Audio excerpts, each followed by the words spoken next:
Before we dive into this incredible story, make sure you're part of our journey. Hit that subscribe button, turn on notifications, and get ready for a story that will leave you thinking. And if you love inspiring tales, a like goes a long way. Nobody belongs at Grand Central after midnight.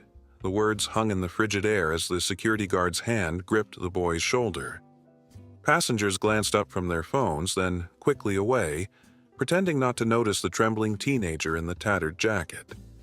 One man began filming, his face illuminated by the blue glow of his screen. Grand Central Terminal at 3 a.m. was a different world. A cathedral of marble and brass now hollowed out, inhabited only by those with nowhere else to go. The massive arrivals board clicked softly overhead, its yellow letters spelling out destinations most would never see. In the corner, a figure in a dark hoodie looked up from his book, eyes narrowing beneath the brim of a worn baseball cap. The guard's voice echoed across the nearly empty waiting area. "You can't stay here. This isn't a shelter." The boy's face flushed with shame as he clutched his backpack tighter, knuckles white. What nobody realized was that the quiet man watching from the shadows had once been that same terrified kid before the world knew the name Robert Downey Jr. If this moment made you feel something, imagine what's coming next. Hit that like button and stay with us. Subscribe now. The boy's shoulders slumped forward as if bearing invisible weight. 16 years old, though his eyes carried decades more. He'd been huddled in the corner for hours, trying to make himself invisible, a skill he'd perfected at home when his stepfather came home drunk. But invisibility had failed him now. The guard's fingers dug deeper, steering him toward the massive doors where winter waited hungrily outside. The temperature had dropped to 15 degrees after sunset, and snow was beginning to fall in thick, unforgiving flakes. "Please," the boy whispered, his voice catching. "Just until morning. I won't cause trouble." His stomach cramped painfully. A day without food had left him lightheaded. The guard's face remained impassive, hardened by years of similar pleas. The small audience of late-night travelers watched the scene unfold like a show they hadn't paid to see, uncomfortable yet unwilling to change the channel. "Rules are rules, kid. This isn't a homeless shelter." The guard's voice carried across the marble floor, bouncing off the celestial ceiling where painted constellations looked down indifferently. "You're scaring the passengers." A business traveler shifted uncomfortably, burying his face deeper in his phone. A woman clutched her purse tighter. The man, filming, zoomed in, capturing the boy's humiliation for strangers online who would scroll past it tomorrow without a second thought. The guard began reciting the familiar speech about public safety and loitering policies, each word driving the boy closer to the doors.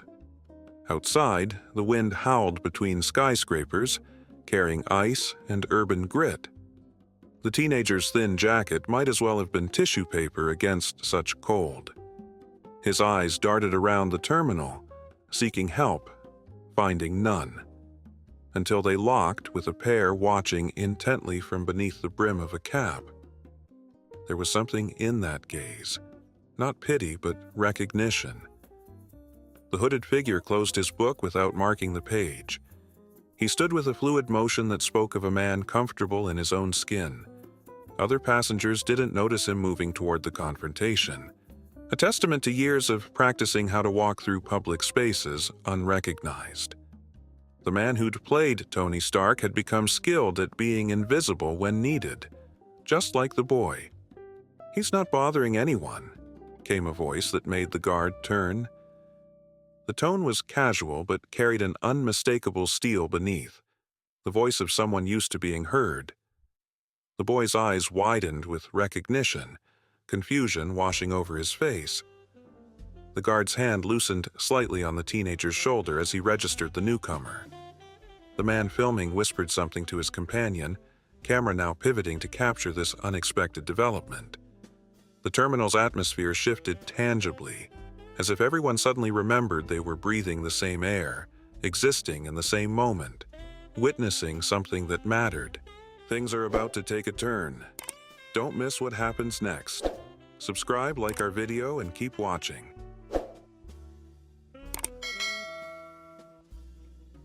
The security guard straightened, recognizing Robert Downey Jr. despite the casual disguise.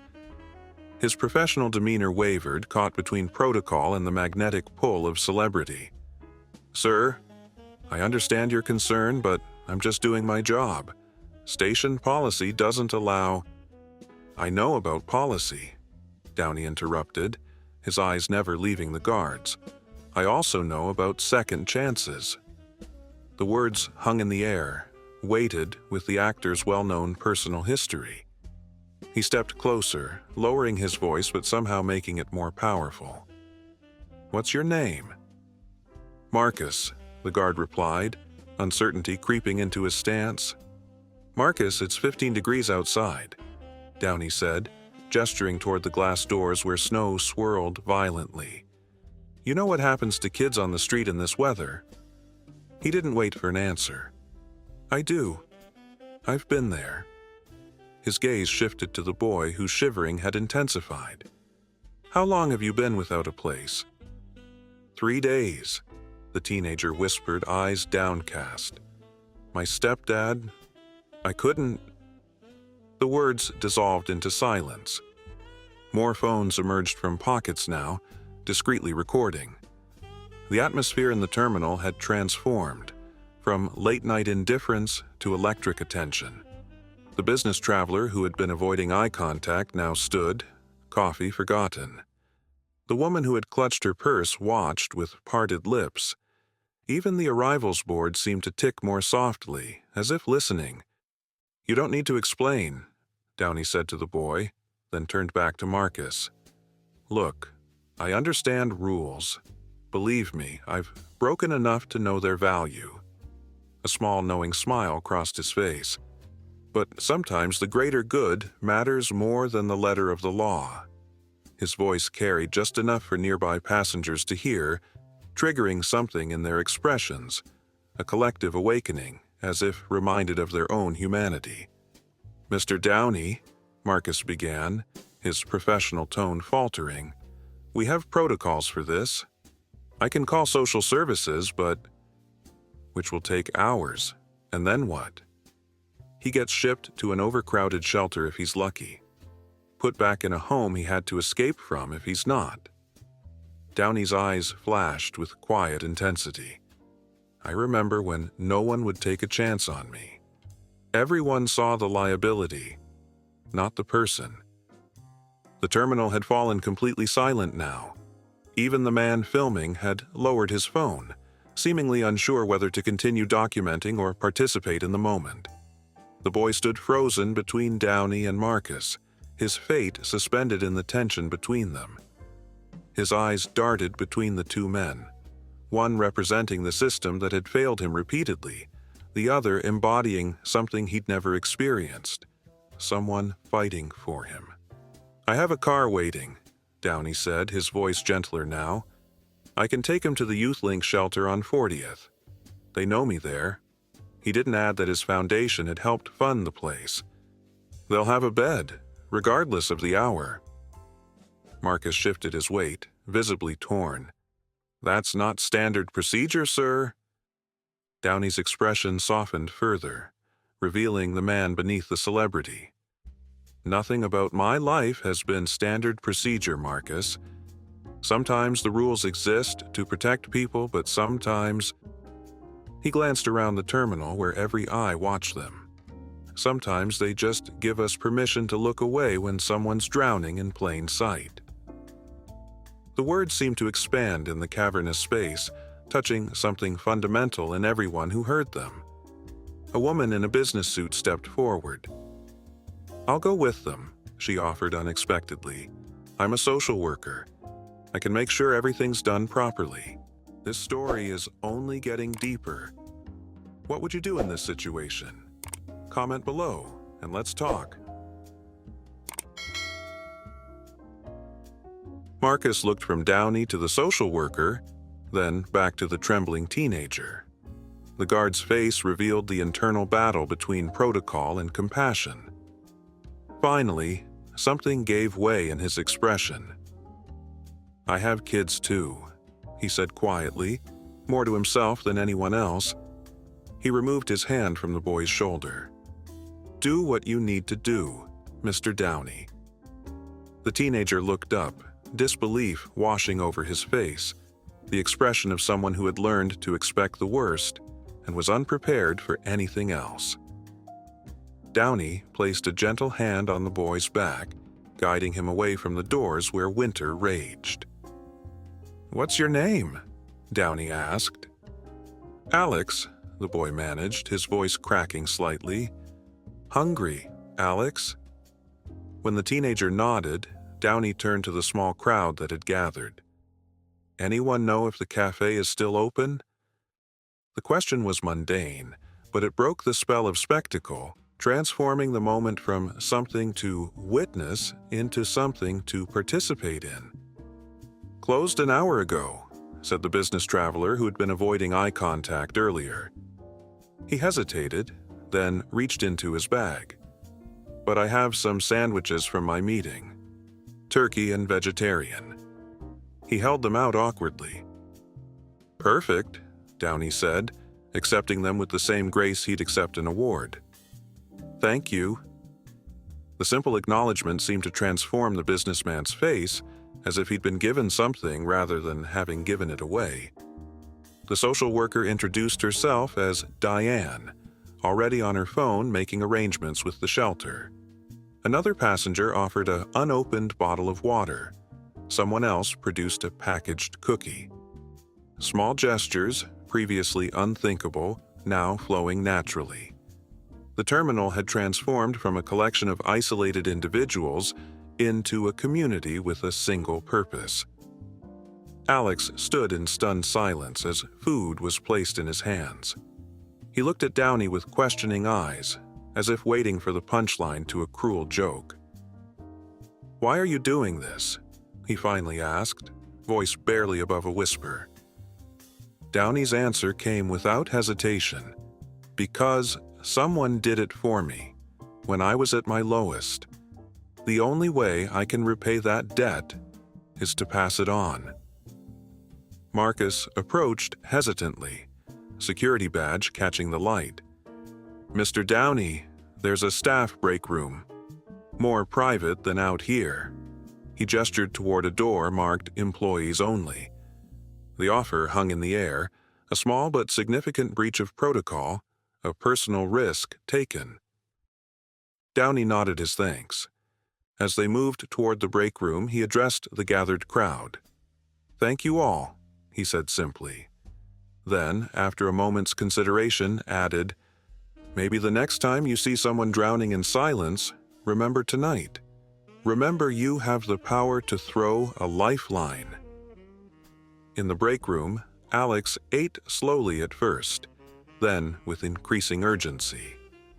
Diane made calls, arranging not just for tonight but for tomorrow and beyond. Marcus brought coffee for the adults and hot chocolate for Alex.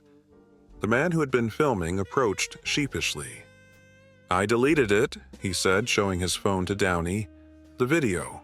Some things shouldn't be content."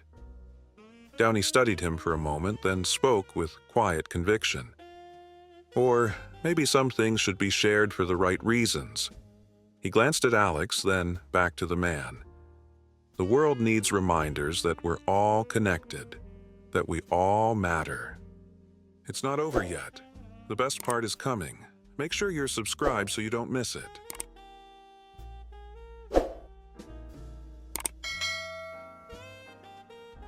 The car arrived 40 minutes later. In that time, something remarkable had happened in the break room of Grand Central Terminal. Alex had eaten. Diane had secured him not just a bed for the night, but an intake appointment with youth services in the morning. And Marcus had revealed that his own brother had been homeless for a time. The walls between them, celebrity and security guard, runaway and system, observer and observed, had thinned to transparency. "Ready?" Downey asked as they prepared to leave. Alex nodded, clutching the backpack that contained everything he owned. His face had transformed, not just from the food, but from something more essential: being seen. The group moved through the now quiet terminal, passing the spot where confrontation had turned to connection. At the exit, Downey paused, turning to Marcus. "Thank you for bending the rules." The men exchanged a look of mutual understanding. Marcus nodded, something new in his eyes, a reminder that enforcement without compassion was just another form of violence. Outside, the snow had transformed New York into something softer, quieter. The driver held the door as Alex and Diane climbed into the warmth of the waiting car. Before joining them, Downey turned to the businessman who had donated his sandwiches and was now heading home himself.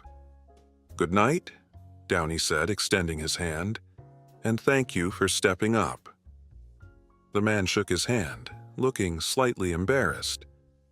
"I almost didn't," he admitted. "Easier to pretend I didn't see what was happening." "That's the thing about looking away," Downey replied, snow collecting on his shoulders. "It becomes a habit. Then one day you wake up and realize you've stopped seeing everything that matters." He glanced back at the terminal's illuminated clock. "But it's never too late to look again." The businessman nodded slowly, understanding dawning in his expression. As Downey turned to leave, the man called after him, "My son won't believe I met Iron Man tonight." Downey smiled, snowflakes catching in his beard. "Tell him you met someone better. Tell him you met a man who remembered we all need saving sometimes." With that, he slipped into the car beside Alex and Diane. As the vehicle pulled away from the curb, he turned to the teenager. "Hard road ahead," he said honestly, "but you're not walking it alone anymore." Alex nodded, his eyes reflecting the passing city lights. "I don't know how to thank you." "You already have," Downey replied, "by reminding everyone in that terminal of something essential they'd forgotten." He gazed out at the snow-covered streets of Manhattan, at the people hurrying through the cold, each carrying their own invisible burdens. We're all just one moment away from drowning or being saved. The difference is whether those around us choose to notice. Diane caught his eye from across the seat and nodded slightly. Professional appreciation from someone who fought these battles daily without celebrity spotlight. The car continued through the transformed city, carrying its passengers toward different futures than they'd imagined just hours before. Behind them, Grand Central stood silent in the snow, the same as always, yet somehow forever changed by what had unfolded within its walls. Wow, what a story! If this moved you, imagine what else we have for you. Hit that like button, drop a comment, and let us know what you think.